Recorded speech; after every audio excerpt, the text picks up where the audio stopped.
Good evening, everybody. A very warm welcome to the fourth instalment of our property webinar. I know we had a few before Christmas. If anybody is listening in audio-only mode or has missed any of the previous episodes or indeed wants to see this particular episode, you can by going to the £2.73 Facebook page and getting the link to our YouTube site, where we've obviously got every instalment, and we'll keep adding them as we go along on there right now. So just waiting for a few more people to join us here. So in the meantime, I'm joined by obviously Karen Newton and Peter Rowlands, and today we're going to talk about Multilet and HMO. We're going to give a brief overview of what I would call the global multi-let strategy, followed by subsequent episodes which will then have a dissection of each particular subject in greater detail. Multi-let for me is where my passion lies, really, as far as property investment goes, because it's kind of like residential investment with the volume turned right up. It's a lot more work, it's a lot more effort, but the rewards for it are far, far greater. So it's something that I'm really, really into. So fantastic news. I think now, the time being 33 minutes past 7, we will press on. Like I say, there's the three of us here. We're on the panel. If you've got any questions about anything that we speak about, please put them into the chat box. I'd be more than happy, myself, Karen and Peter, be more than happy to answer those questions for you. And indeed, our contact details are on here. So if you think of anything after or you're watching a recording of this, then please feel free to email any of us with any information which you may actually need. As I say, today we're looking at HMO and we're looking at multi-let. I mean, multi-let could be HMOs as well, but they've kind of, because of the Housing Act, they've kind of segmented each other on there. So I just want to go over a very brief overview and look at multi-let. Now, multi-let, by definition, is a property whereby there are two or more persons or families sharing it. It can be self-contained flats, it can be bedsits, it can be studios, or it can be an HMO. An HMO is a house of multiple occupancy, which means that you have anything more than two persons or families living in that particular house, quite often sharing lounges, sharing kitchens, sharing bathrooms. Obviously, self-contained flats and studios, bedsits, etc. are slightly different. So it's great from an investment point of view because it means your yield that you get for that particular property, your monthly income versus the property value, is far higher on multi-let properties than it will be on single-let. That said as well, it is harder to manage, there's more work involved, but I suppose you get back what you actually put in anyway, so that's what we're actually looking at. So just to move on now, what is multi-let? So, can I just pop in here, Ben? Yes, certainly. Obviously, multi-let and HMO, I'd just say to anyone who's listening that you are the specialist in this. I'm not, because it's not a strategy that I actually use with property. But just one of the questions I want to ask on this is, my understanding, every council has its own rules? Yes. Is that right? Indeed, indeed. Now, there are what we call the statutory ruling for HMOs. It came in 2004 with the Housing Act. And then there are what we call individual licensing. This is where every single council has their own definition of these particular rules. Now, it was changed in 2018. It was originally brought in 2004, changed last year. But a lot of people say, well, how many people can you have in a house without a license? How many floors can the house be without a license? How can this work? How can that work? I'm going to cover that in greater detail when we get on to HMOs now, okay? But what's important is that with a lot of multi-let properties, and there are certain rulings, for example, the portion of properties that are owner-occupied in a particular unit or block, plus building regulations, etc., dictate whether sometimes maybe even a Victorian conversion, a Victorian house that's been recently converted to say, let's say 3 one-bedroom flats, depending upon circumstances, that may actually require an HMO license. Although you're not actually running an HMO because they are 3 self-contained flats, it may require an HMO license. So that's something to bear in mind here. Now, a multi-let is a property of 2 houses, a property that's occupied by 2 or more independent persons or families. It's self-contained. Normally, each individual or each family within that particular unit will have their own individual tenancy agreement. So it's not like renting a house like traditionally students used to many years ago, where, I don't know, 4, 5, 6, 8 of them maybe would club together. They would rent a house, they'd have one tenancy, and then obviously the problems that are associated with that is if somebody drops out, they've got to replace that person, because the poor bugger that signed the original tenancy is ultimately responsible for the rent each month. So it's much, much better when you segregate it, you turn it into an HMO or into a multi-let, where you're only responsible for your own rent. So you've got to honour your own tenancy agreement in there. So you've got to obviously stay for the first 6 months and then give them a month's notice thereafter, look after your own room, and likewise look after communal rooms. But at least you have the freedom to move on, to move out if you so wish to, and you're not bound by anybody else's movements. That's really important there. Planning, compliance and licensing. You've just touched on that, Karen. Like I say, with multi-let, we've got to make sure that we've got the correct, first of all, the correct planning permission in place. Now, that's vitally important. A lot of people think, well, I could change this 3-bedroom terraced house into 2 1-bedroom flats, or I could make this 3-bedroom terraced house into a 4 or 5-bed HMO. But the important thing is, and since 2016, when, for example, in the whole of Wales, when the Welsh Assembly government changed the planning legislation, you could no longer go from what they called C3 to C4.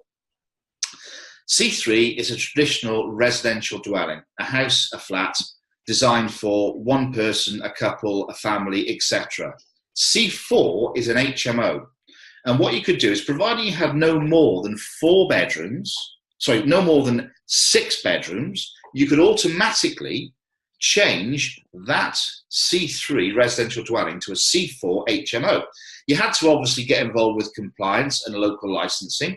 So you have to approach your local borough council and say to them, what steps do I need to take? And they would say to you, well, first of all, the rooms need to be, for example, in Newport, and I'll use this as an example because I'm quite au fait with the licensing rules around here. You would need to put, each bedroom would need to be at least 6.5 square metres. Anything smaller than that can't be a licensed bedroom. Then you would need things like a fire alarm system. You would need half-hour fire doors for each of the bedrooms. You would need intermittent strips and brushes on the doors, depending whether it's for the kitchen or for the bedroom, etc., etc. You would also need a certain amount of linear workspace in the kitchen for each resident.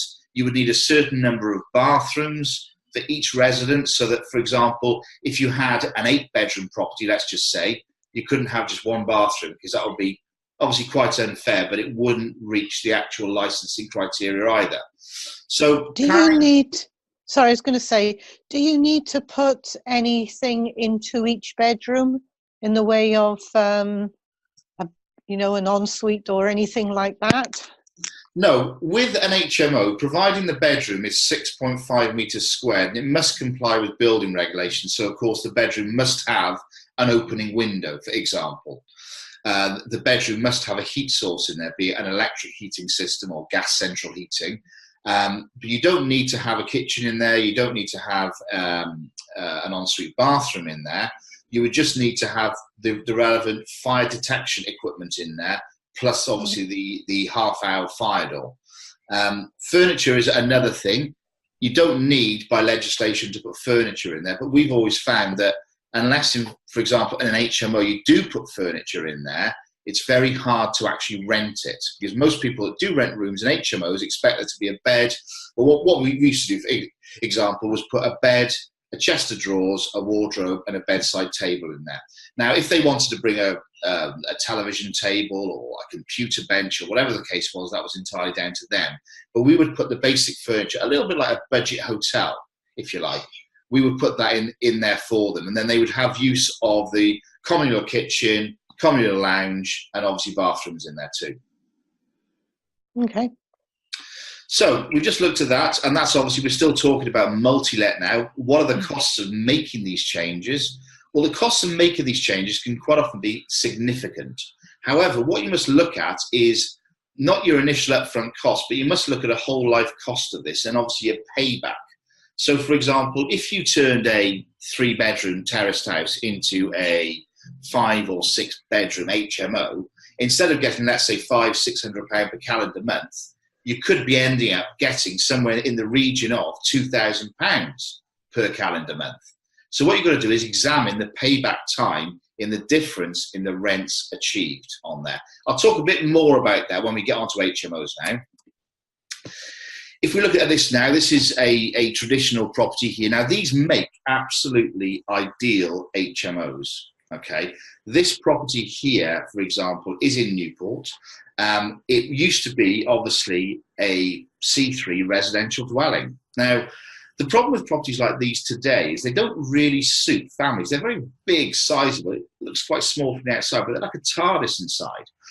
It doesn't really suit modern family living because you've got, as you can see there, you've got no off-street car parking.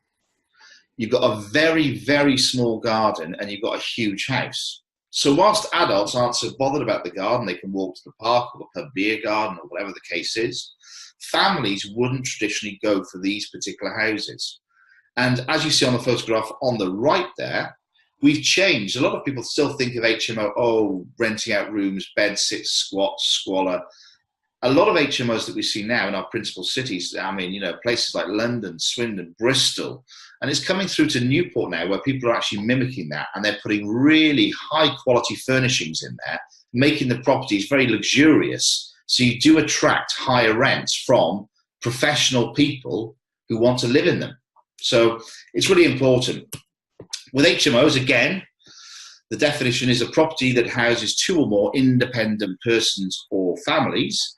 The HMO Housing Act that I spoke about earlier came in 2004 because what was happening, and sadly still happens today quite a lot, is you get many, many people, and they call them illegal HMOs now, renting out properties. And there was, I saw a report just this week in a newspaper, and it was a 4-bedroom house, I believe, in North London with 22 people living in it. Now, obviously, the first thing that we think of is health and safety, and basic human etiquette is wrong on every single level. So whilst a lot of people say, well, the HMO Housing Act that came in 2004 is very stringent, it's very hard to adhere to, it makes sure that we give our tenants a comfortable, safe and secure living environment, which I think is absolutely vital from a fire safety point of view, from a health and safety point of view. We must adhere to the HMO Housing Act, and indeed the specific licensing that our local borough makes sure that we remain compliant with. Okay. Again, in an HMO, you'll typically find that there will not be one general tenancy agreement. I would have a particular problem myself if somebody said to me, well, if you sign for the 6 bedrooms, collect the rent off the other 5 tenants and we'll see how we go. I feel pretty nervous. I would much prefer to be in an HMO whereby we have individual tenancy agreements. So I'm in control of my particular personal space, my bedroom, obviously sharing the communal areas, but I can come and go as I please them within the terms of that particular tenancy. Again, planning, compliance and licensing, we've covered that, but it is very important in HMOs that we remain compliant from a fire safety point of view, from an environmental health safety point of view, and obviously to keep our HMO license in place.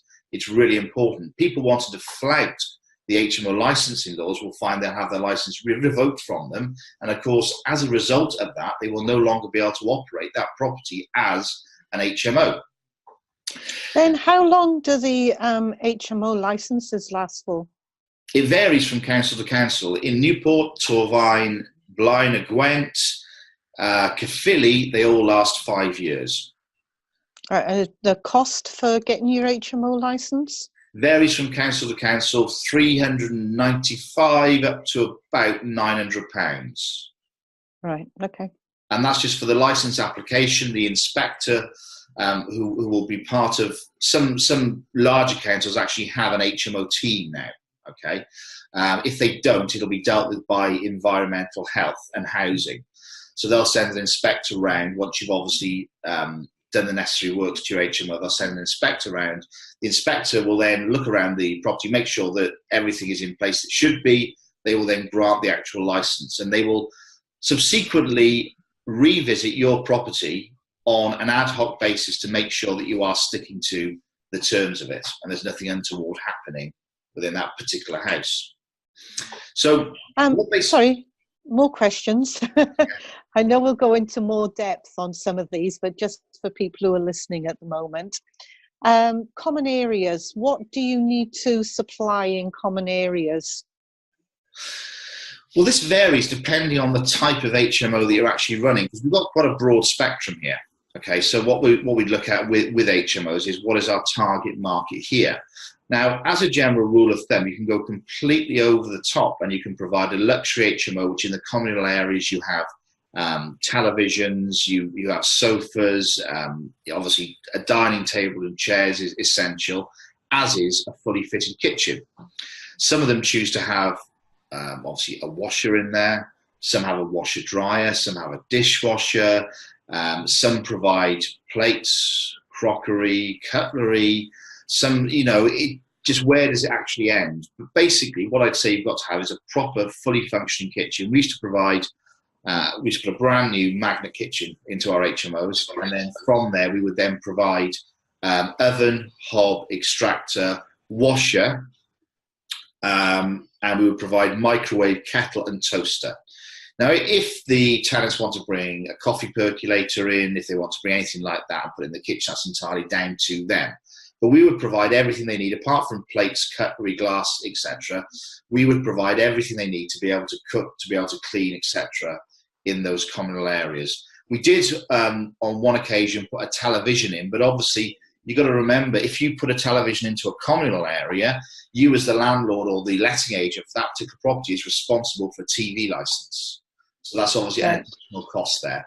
And I presume you've got the same if you put internet in or something like that as well? You don't have to have a television license if you put internet in. It's only if you have an actual television set that's been provided by you. Okay. Internet, I was just going to come to that, is absolutely essential. You will not rent rooms in an HMO without broadband. I used to joke and say, well, we could tell people there's no running water here. They ask you whether it's got broadband. Fine, I'll move in.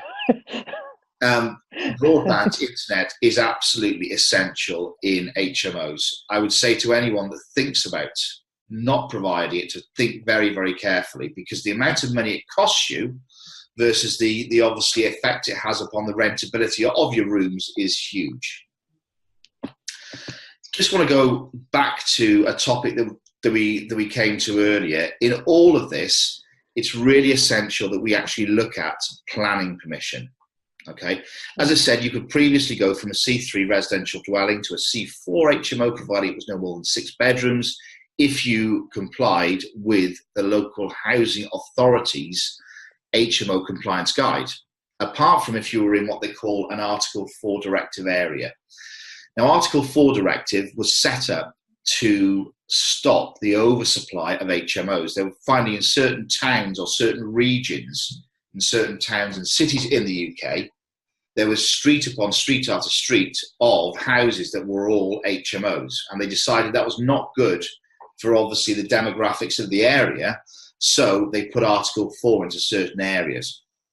What they did in Wales, the Welsh Assembly government in 2016, removed the ability to be able to change a C3 residential dwelling to a C4 6 or lower bedroom. So now, if you want to provide a property that will have 2 or more independent persons or families living in it, you need planning.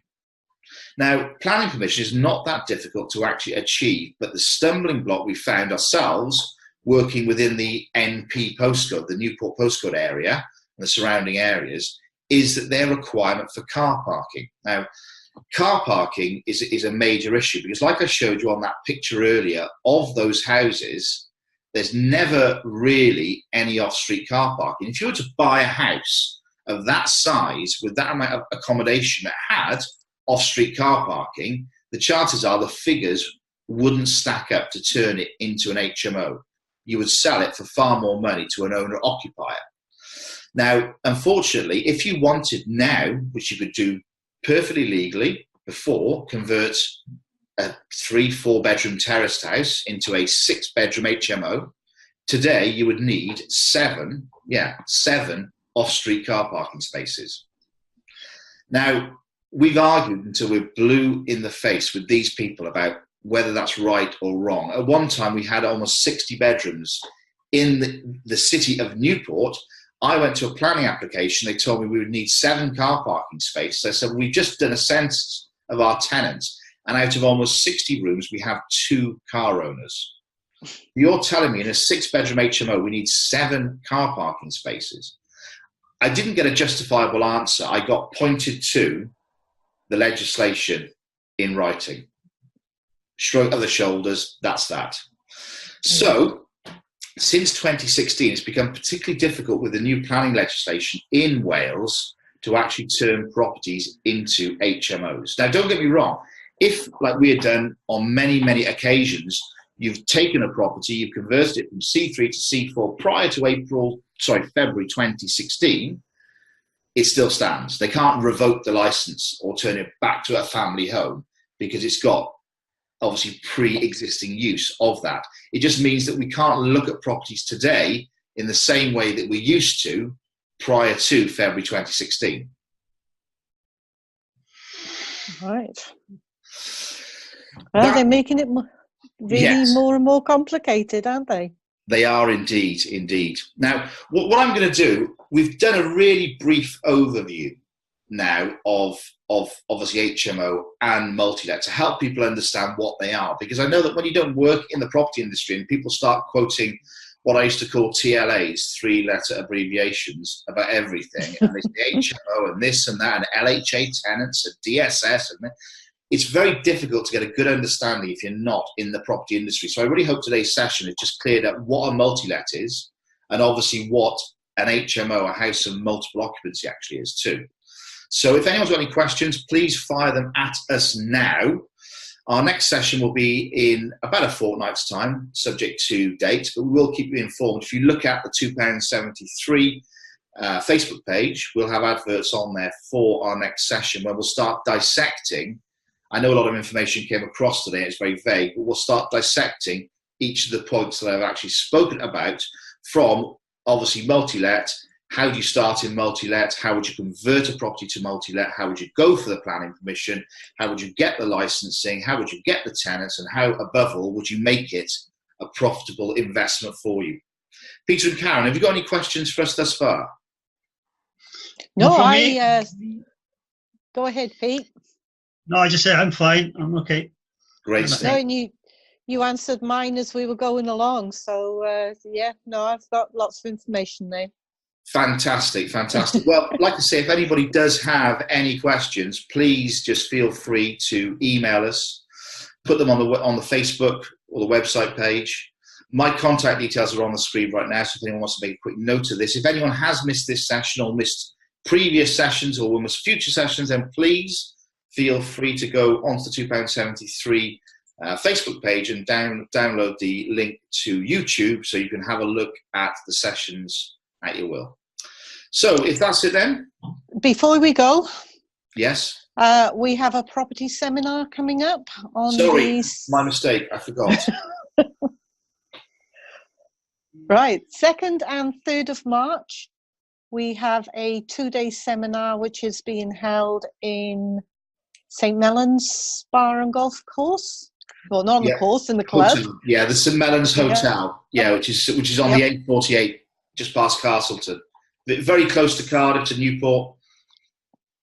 Right, day 1, we will be doing a lot of this type of information on generally buying properties, renovating properties, looking at different strategies. Then day 2, we will be covering the use of options.